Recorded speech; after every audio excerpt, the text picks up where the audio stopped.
Abandon ship na ba talaga? Mga kasamahan ni Vice President Sara Duterte sa OVP, iniwanan na siya? Nung isang araw lang, meron pong balita, House Committee on Good Government and Public Accountability Chair Joel Chua wrote to the DOJ requesting for a lookout bulletin order against 7 officials from the Office of the Vice President whom his committee has subpoenaed. Sabi ni Representative Joel Chua, ang response nila is walang derogatory remarks. Ibig sabihin walang outstanding warrants. As long as walang ganon, hindi naman natin mapipigil yan dahil constitutional right din naman nila na makaalis. So at the very least, ang pwede nating ma-check dyan is ma-check yung kanilang itinerary. So nag-request ang House sa DOJ ng lookout bulletin para sa 7 opisyalis ng OVP na sinabpina ng House. Pero dahil wala naman pong derogatory remarks yung 7 opisyalis, hindi naman po sila pwedeng i-hold. Karapatan po nila na makapagbiyahe. Pero at least, mababantayan ang kanilang itinerary. Kung saan man sila pumunta at kung siguro kailangan silang ipasomon o ipatawag, malalaman ng House kung saan sila nagpunta. Kaya lang, meron na palang nakaalis na opisyalis ni Vice President Sara Duterte. Kinumpirma po kanina ng House panel na si OVP Chief of Staff Zuleika Lopez ay nakaalis na ng bansa amid budget probe. Isa po si Zuleika Lopez na sinabpina ng House pero siya pala ay nakaalis na ng bansa. Sabi po rito sa balita, Chief of Staff ni Sara Duterte umalis ng Pilipinas sa gitna ng pag-uusisa ng budget ng OVP. Ang Chief of Staff ni Vice President Sara Duterte ay umalis na patungong Estados Unidos sa bisperas ng pagpapatuloy ng investigasyon ng Kongreso sa napaulat na irregularidad sa paggamit ng confidential funds ng Office of the Vice President at Department of Education. Batay sa impormasyong natanggap ng House Committee on Good Government and Public Accountability, umalis si OVP Undersecretary Zuleika Lopez patungong US nitong Lunes ng gabi. Ang pagdinig ay nakatakda sa araw na ito, November 5. Isa si Lopez sa 7 opisyal ng OVP na naunang pinasabpina ng komite para tumistigo hinggil sa umano'y maling paggamit ng 500 million pesos confidential funds ng OVP noong 2022 at 2023 at 112.5 million na confidential funds sa ilalim ng DepEd noong 2023. Nabatid sa komite na pinamumunuan ni Manila Representative Joel Chua na dumaan si Lopez sa immigration counter sa Ninoy Aquino International Airport Terminal 1 alas 7:31 ng gabi. So, bakit umalis si Zuleika Lopez? Siya po ang Chief of Staff ni VP Sara. Ang Chief of Staff ang pinagkakatiwalaan ni Sara Duterte. So, ang tanong ng iba, tumakas ba o pinatakas? Sadya bang pinatakas para hindi makapagsalita sa Quadcom? Alam nyo naman kasi sa Quadcom, sa klase ng kanilang pagtatanong, mapapaamin at mapapaamin kanila. Siyempre, under oath yan. Hindi kaya natakot itong si Zuleika Lopez na magsalita sa Quadcom, lalo na kung siya ay under oath? Tandaan po natin ang nangyari kay dating Pangulong Rodrigo Duterte.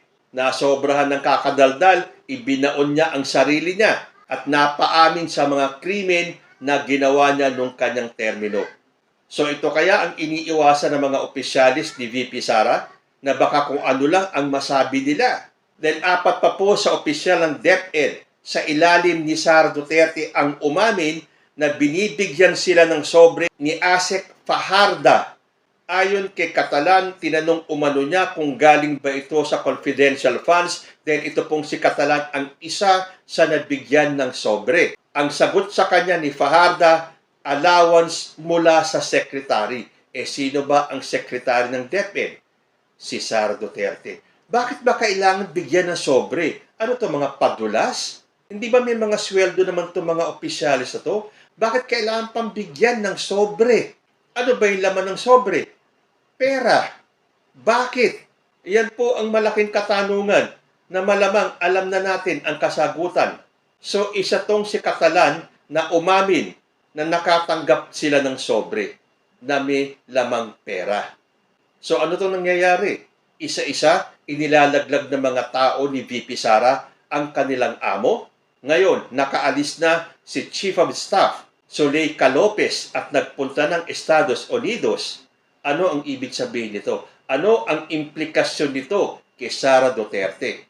Iniwan na niya kaya si Sara Duterte dahil ayaw niyang madamay?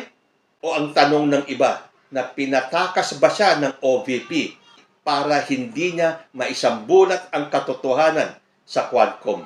Isa pang pasabog na balita kanina, Attorney Michael Poa out na sa pagiging spokesperson ng Office of the Vice President. Sinabi ng abogadong si Michael Poa na hindi na siya ang tagapagsalita ni Vice President Sara Duterte dahil natapos na ang kanyang consultancy contract. Ginawa ni Poa ang pagsisiwalat sa hearing ng House Good Government at Public Accountability Inquiry sa paggamit ng budget ng Vice Presidente, kabilang ang confidential funds. Kung matatandaan po natin, merong sinabi si Michael Poa na si Vice President Sara Duterte lang ang nakakaalam kung saan napunta, kung saan ginamit yung confidential funds. Sabi pa ni Michael Poa, I am no longer connected with the OVP. Yung consultancy contract ko was already pre-terminated. Dahil nung nag-resign po si Sara Duterte sa DepEd, nag-resign na rin po si Michael Poa sa DepEd at lumipat sa OVP. At ang kanyang kontrata ay dapat hanggang December pa, pero ngayon pa lang, iyon ay pre-terminated na. Pero ang sabi naman ni Michael Poa, mutual naman daw ang kanilang pag-uusap ni VP Sara. Dahil siya nga naman ay resource persons ng Quadcom. Ano ang ibig sabihin nun? Sa aking palagay, kung si Michael Poa ay konektado pa sa OVP, baka limitado lang at hindi niya masabi ang lahat ng gusto niyang sabihin sa Quadcom. Ngayong wala na siya sa OVP, hindi kayang ibig sabihin nito ay pwede niya nang sabihin ang lahat ng kanyang nalalaman? Ilalaglag na rin kaya niya si Vice President Sara Duterte? Ano po ang implikasyon ng mga pangyayaring ito? May mga tao si VP Sara na umamin na sila ay nakatanggap ng sobre. Ang Chief of Staff ni Sara Duterte ay umalis papuntang USA. At si Attorney Michael Poa na spokesperson ni VP Sara ay nag-resign sa OVP. Ang kagandahan nga lang nito, si Michael Poa ay umattend sa House Quadcom. Hindi ba dapat ito rin ang gawin ni Sara Duterte? Lalo na at nag-aalisan ang kanyang mga opisyalis. Hindi ba dapat ipagtanggol niya ang OVP? Ano ang dahilan? Bakit nag-aalisan ang kanyang mga tao? Hindi ba dapat niyang tularan ang kanyang amang si former President Rodrigo Duterte na malakas ang loob na umatid ng Senate hearing? Ang siste nga lang, inilaglag ni Rodrigo Duterte ang sarili niya. Ito ngayon ang predicament ni Sara Duterte. Kung hindi siya a-attend ng Quadcom, mapupulaan siya. Dahil ipaghahambing silang mag-ama. Sasabihin na mabuti pa ang ama ni Sara Duterte at umatid ng Senate hearing. Although sa Senate hearing yon, alam natin na maraming kaalyado at kakampi si former President sa Senado. Ang aabangan natin ay sa November 7 dahil ipinatawag po muli ng Quadcom si former President at aabangan po natin kung siya ay aatin sa Quadcom sa Huwebes unless magkasakit na naman si former President. Ngayon, kung aattend naman si Sara Duterte sa Quadcom, siya ay kailangan manumpa. She will be under oath. Kailangan niyang sabihin ang katotohanan and nothing but the truth. Pero kung sakaling aattend si Sara Duterte sa Quadcom and she will be under oath, matulad din kaya siya sa kanyang ama at ididiin niya ang kanyang sarili. Wala na pong ibang choice talaga si Sara Duterte kundi humarap sa mga hearing at ipaliwanag bakit isa-isang nag-aalisan ang kanyang mga opisyalis. Or patuloy tayong ibibitin ni VP Sara sa ere. Pero alam na po ng taong bayan, umatid man si Sara Duterte o hindi, may hatol na po ang taong bayan sa kanya. Kayo po, ano ang masasabi ninyo? Comment lang po down below at magbabalik ang usapang Tito Manny. Diyos ti Agnina.